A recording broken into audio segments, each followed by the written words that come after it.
Welcome everybody to the first challenge run that I'll be doing on this channel. I've never been the type of guy that even thinks to commit himself to a challenge as daunting as this, because to be honest, I'm not the best at these games. Can I do it? Can I beat the Shadows of Yharnam? Can I defeat the technical final boss, Murgle's wet nurse, and finish the main game? Or will I be able to conquer every boss the main game and the DLC has to offer? Ladies and gents, let's get this started. First I fist this wolf, just to prepare myself for what the game is about to do to me. After that, we go into the Hunter's Dream, and we go and collect the weapons we'll be using. So, the saw cleaver and the Hunter's pistol, just after doing some funny little dance. Yeah, what are you gonna do, big guy? Oh fuck. Shit, well that's how it's gonna go, huh? Time to take on the first boss, the Cleric Beast. What do we do at the start? We shoot his head open and go in for that visceral attack. That's a good 300 damage before we back away and start lighting him up with molotovs. This increases the damage even more, where we can go in for his knees and break his limbs. Yeah, that'll do some good damage. We're over halfway right now. Go for the other knee. Oh, almost done.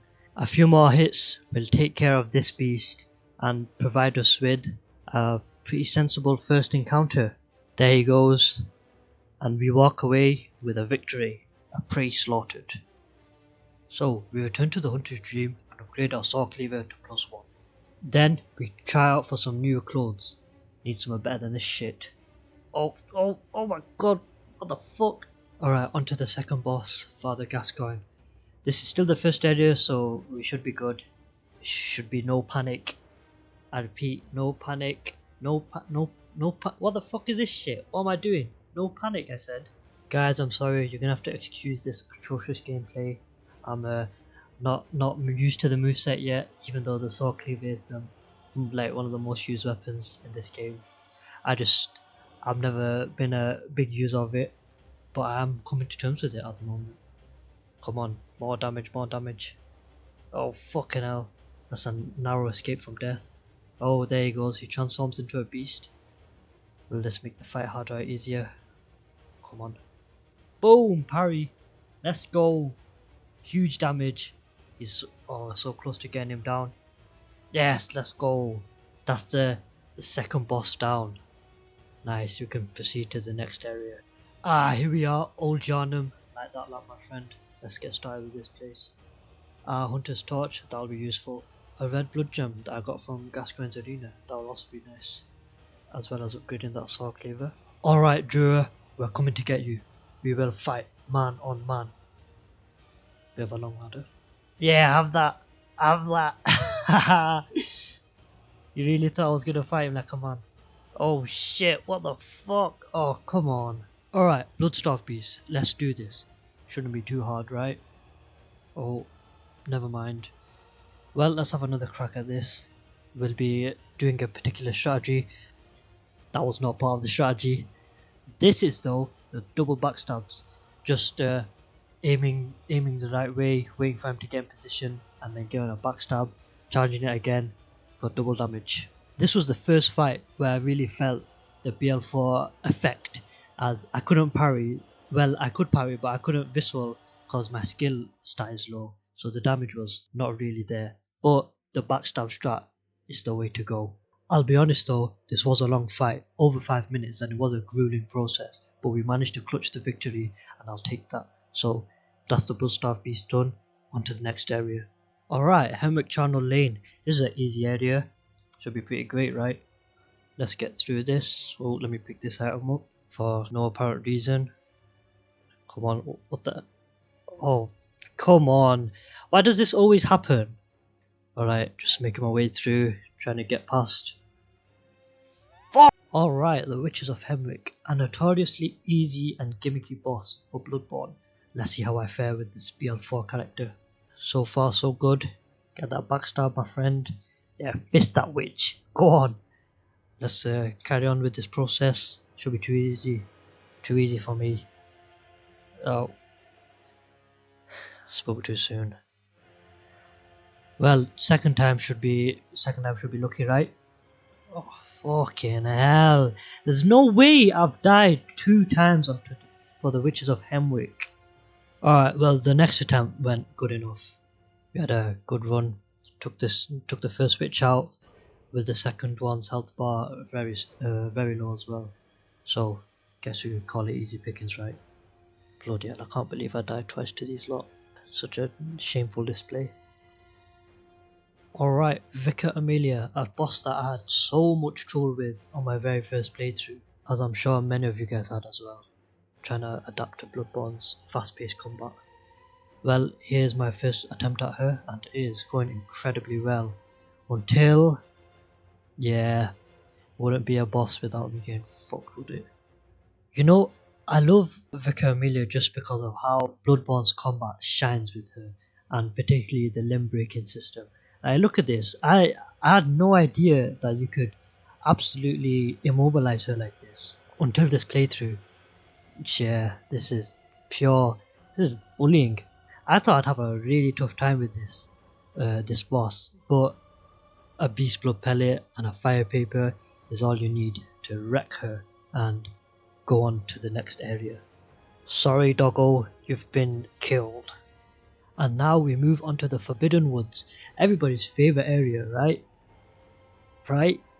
Well, we talk to this fine gentleman to get the tonsil stone, and then we take a trip to Yusefka's clinic to get the Kanehurst summons, and to kill Yusefka herself. Let's buff up lads, because we are going on to Dark Beast Paul. Not a great start.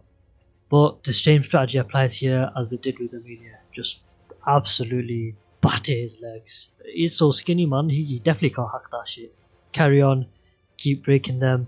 Oh no, he's gone away. Should be no trouble though, because our beast meter is pretty far done. And he's on the floor once more. Just a few more hits and he's down. Another boss added to the kill list. So we take a trip to Kanehurst Castle to get some chunks that we can use to upgrade our sword cleaver even further before the fight with the Shadows of Yarn. Yep, there's me getting the chunks. Oh shit. Why, man? We have a crack out Lagarius. Yeah, I should come to this later. Here's the Shadows fight. Now, I'll be honest, until now, the fights weren't too tough. Like, I could get through them, but this fight was definitely a step up. A big step up. It felt like a game of chess. I had to predict and plan my moves ahead as to not get whacked by these shadows at the same time. Really dodging in, dodging out at a precise time and a precise moment. This fight definitely demands a lot from the player. I can see why it's like a speedrun killer for no-hit runs and just speedruns in general. It's really asking a lot from the player compared to what we've seen up until now. In the second phase, you definitely have to watch out for the extended reach with the new moveset that they obtain after you kill one of the brethren, because this can be real trouble. But with every fight, we find a way and we prevail. Moving on to the next area. To be honest, Bergamners are pretty boring ass area, so we kill this old fucker and we just proceed on to the Rom fight. We shoot Rom to get the fight initiated, and do we kill the spiders, do we not? Of course we kill the spiders. It would be very tricky to get damage on Rom without killing the spiders due to our low health and the amount of damage that they can do. So we build our Beast Blood meter and we get started on the Rom, on decimation of Rom, the vacuous spider. Hit him a few times, hit him a few more times, then try and go in for a charge attack and mess up completely. And then just try and get in as much damage as possible before he teleports to the next stage. Here we go in for the final kill. We just rush in at this point and we take him down.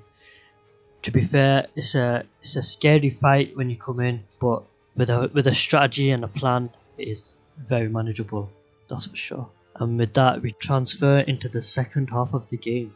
So we take a trip back to Martyr Lagarius to get our revenge on him for kicking our ass the first time. On another note, I need to talk about this absolutely god awful run back, because like I didn't mention in the Shadows fight, but that run back was dreadful. This one, however, even more dreadful, and I'd say Lagarius was probably the second hardest boss I've faced up to this point other than Shadows. So why do the two hardest bosses up until now have the worst runbacks? This is unbelievable. Honestly, with the amount of time wasted doing these runbacks, I could literally go outside, grab a local fish and chips, come back, finish it, and still be wasting time doing these runbacks. I'll be real, yeah, this dude's absolutely wiping the floor with me at the moment. So to make things a bit more manageable, because I'm running out of beast blood pellets soon, I need to grab the upper cathedral key and explore its contents to find the cosmic eye watcher badge and return stronger than ever, where I can absolutely melt this guy. So the strategy for the first phase is stay aggressive, absolutely on his tail at all times, even if your health is low as possible. Just keep attacking until you get into the second phase where you can get a free backstab. Second phase, I like to bait out one attack, this attack where he levitates up and like try and flies and cut your head off, but he misses all the time, and you can get a free double backstab. You keep doing this and the fight will eventually be yours, just after some patience and learning like when to dodge. That whole process, you get him done, and hopefully you don't almost choke it like I did. That is Ligarius down, one of the toughest bosses up until this point, that's for sure.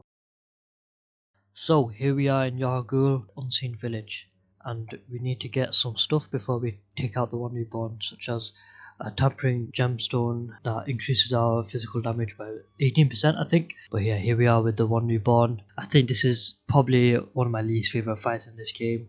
Not that it's like particularly offensive or anything, it's just one of the ones that I don't care about too much. So here we're taking out the witches in a classic Tower Knight fashion to stop him getting assistance.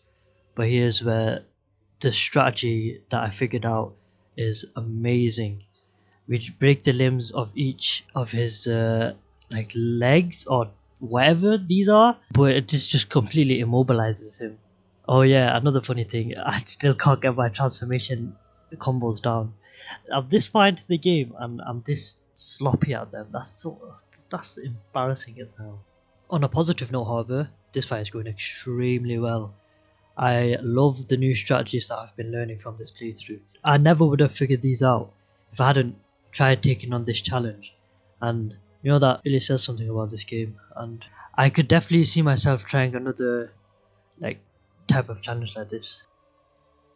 And with the one reborn down, let's venture into another area. We have a nice chat with our friend Patches the Spider about politics, shows, and we let him go on his way to, I'm sure, be friends with other people. Alright, the Nightmare of Mensis, I got a treat for you guys with this gameplay. Nah, just kidding, it's just the same bullshit, me dying. But let's get this second Tampering Blood Gemstone 5, which is another 18% increase. Let's get started with this Mikolash fight. You know, for as much as I don't care for the one reborn, I do not like the Mikolash fight. It sucks on repeat playthroughs. I've run around this arena more times than I can count, so I know the layout of this perfectly right now. And for as much running and like just bullshit that you gotta do, Mikolash has no entertaining moveset. He has a one-shot kill that could happen at any moment in the second phase, and you have to do the whole thing over and over again if you die. At least it does feel good to dodge his Call Beyond perfectly, because when you do, you feel like a fucking gangster. But yeah, I dodged that, and then I beat his fucking little shrimpy ass, and he dies. Easy fight? Maybe, but it's very annoying. Well, with Miko's shit down, we can finally proceed onwards through the Nightmare of Mensis to get our final upgrade material needed, the Blood Rock, in which we make our Sword Spear plus 10 and fight the next boss. So the Amygdala is a boss that I used to have a lot of trouble fighting. I used to find it one of the most difficult bosses in the game, and that was because of how do you attack the head, you know? How do I get my weapon to correctly punish the head? And just like with every other boss, you gotta learn. You gotta be patient, you gotta plan. That's what I've learned with most of the bosses in this game on this BL4 run. You gotta be patient, you gotta plan. So you go near him, let him do his attack. Once he finishes his attack, he always lowers his head. Once he lowers his head, smack it. Try and do as much damage as you can in that little opening. And then once he transitions to the phase where he takes all his arms off, you stand at his tail, let him jump, he always flips about, then he lands and you can whack his head for maximum damage. That's Amygdala done, let's move on. Murgo's Wet Nurse. A very interesting fight. It's got great music, great lore, even the design is pretty sick. but the gameplay is not the best. She has a very limited moveset, and the fight can honestly drag on for a while. The shadow type phase is pretty interesting, but as long as you don't get sloppy, you can just run around and avoid every attack from the clones very easily. For the penultimate mandatory boss of Bloodborne's base game, it is pretty disappointing and underwhelming compared to other classics such as Horaloo or the Twin Princes. In Bloodborne we just get this mechanical bore of a fight on a BL4 playthrough, which really does say something. I am bashing on her a lot, but I wouldn't consider it a bad fight, just it could have been a lot better.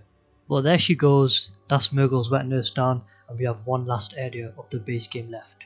Alright, Upper Cathedral Ward should be a pretty straightforward run to the boss fight. Oh no, not these guys, they're the worst. Oh, the worst. Fuck's sake. I don't know if I can call myself a Bloodborne player after saying this.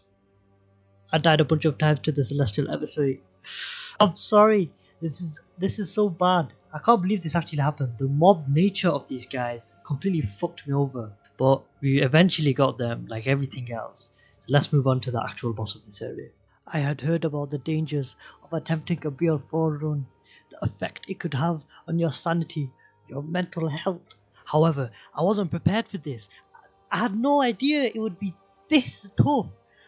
I consider myself decent at the game, but Ebrightus on BL4, this is a different beast. I'm not joking. And it was mainly the charge. The charge, I could not deal with it whatsoever. You'll see in the footage. I resorted to just tanking the damage. I had no idea how to dodge it. I've seen other people do it, and I don't understand how they can tell so quickly. What she does, like bloody a side nudge with her head, and they already know. I couldn't figure it out. This fight required me to have my pistol to +9 and put a blood gem into it that gave it plus 21% damage, I think, and that really helped. It did about like half the damage, as you can see in the fight.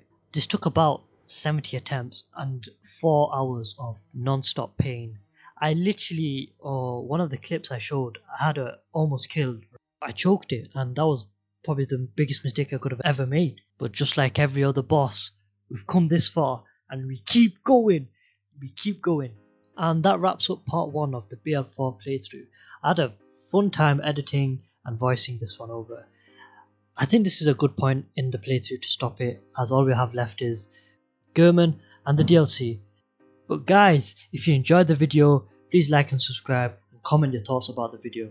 Even if you didn't like the video, like, comment and subscribe. I'll see you guys next time in part 2 with the DLC. Peace out.